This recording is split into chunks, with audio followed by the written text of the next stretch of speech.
السلام علیکم ورحمۃ اللہ۔ میں ہوں کاشف محمود اور آپ دیکھ رہے ہیں اسلامک وائس آفیشیل۔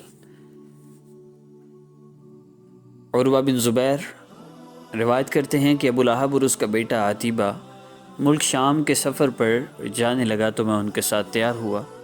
عتیبہ نے کہا باخدا میں اس کے پاس آقا پاک صلی اللہ علیہ وسلم کا تذکرہ کرتے ہوئے کہا کہ میں اس کے پاس جاتا ہوں اور اس کے رب کے بارے میں اس کی دل آزاری کرتا ہوں۔ تو نبی اکرم صلی اللہ علیہ وسلم کے پاس آیا اور اس نے کہا اے محمد، میں وہ ہوں جو اس خدا کا منکر ہے جو بہت صفات والا ہے۔ تو نبی اکرم صلی اللہ علیہ وسلم نے فرمایا اے اللہ، اس پر اپنے درندوں میں سے کوئی درندہ مسلط کر دے۔ عتیبہ وہاں سے اٹھا، ابو لہب کے پاس پہنچا۔ اس نے کہا اے بیٹے، تم نے اسے کیا کہا تھا؟ اس نے کہا میں نے اس خدا کا انکار کیا ہے جس کے وہ عبادت کرتا ہے۔ ابو لہب نے پوچھا کہ پھر اس نے تجھے کیا کہا؟ عتیبہ نے بتلایا کہ اس نے کہا تھا اے اللہ، اس پر اپنے درندوں میں سے کوئی درندہ مسلط کر دے۔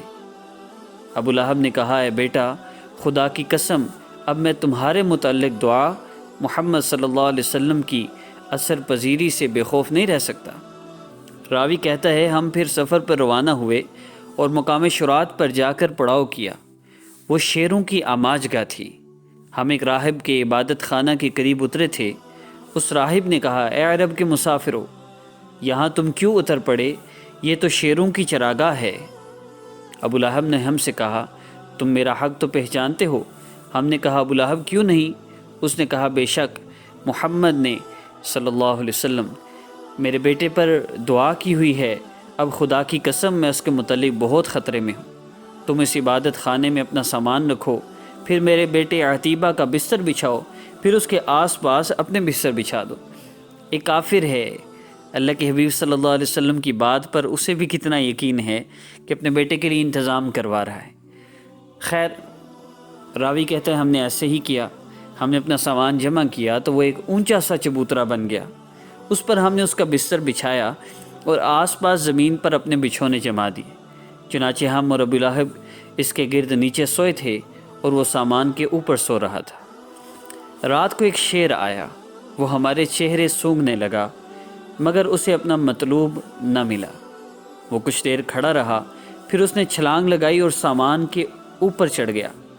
اب اس نے عتیبہ کا منہ سونگھا، اس کے سر پر اتنے زور سے اپنے پنجے مارے کہ کھوپڑی پھٹ گئی۔ اس کے منہ سے صرف اتنے لفظ نکلے میری تلوار درندے۔ اس سے آگے وہ کچھ نہ کہہ سکا۔ ہم کود کر اٹھے مگر شیر جا چکا تھا اور عتیبہ کا سر پھٹا ہوا تھا۔ ابو لہب نے کہا میں جانتا ہوں خدا کی قسم یہ دعائے محمد کے اثر سے کبھی بچ نہ سکتا تھا۔ ایک کافر ہمارے حبیب صلی اللہ علیہ وسلم کی دعا پر اتنا یقین رکھتا تھا۔ آج مسلمان اپنے حبیب صلی اللہ علیہ وسلم کی باتوں پر، آپ صلی اللہ علیہ وسلم کے فرمائے ہوئے ارشادات پر یقین نہیں رکھتا۔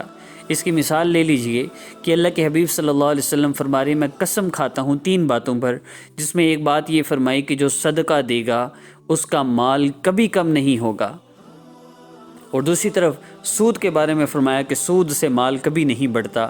لیکن آج ہمیں اپنی نظر پہ یقین ہے کہ سود سے ہمیں بڑھتا ہوا نظر آتا ہے، لیکن حبیب صلی اللہ علیہ وسلم کی بات پر یقین نہ رہا۔ اللہ تعالی ہمیں اپنے حبیب صلی اللہ علیہ وسلم کا پکا سچا امتی بنا دیں اور آقا پاک صلی اللہ علیہ وسلم کی محبت ہمیں عطا فرما دیں۔ ملتے ہیں نیکسٹ ویڈیو میں۔ ویڈیو پسند آئی ہے تو آپ ہماری ویڈیو کو لائک کر کے، ہمارے چینل کو سبسکرائب کر کے ہماری حوصلہ افزائی فرمائیں۔ السلام علیکم ورحمۃ اللہ۔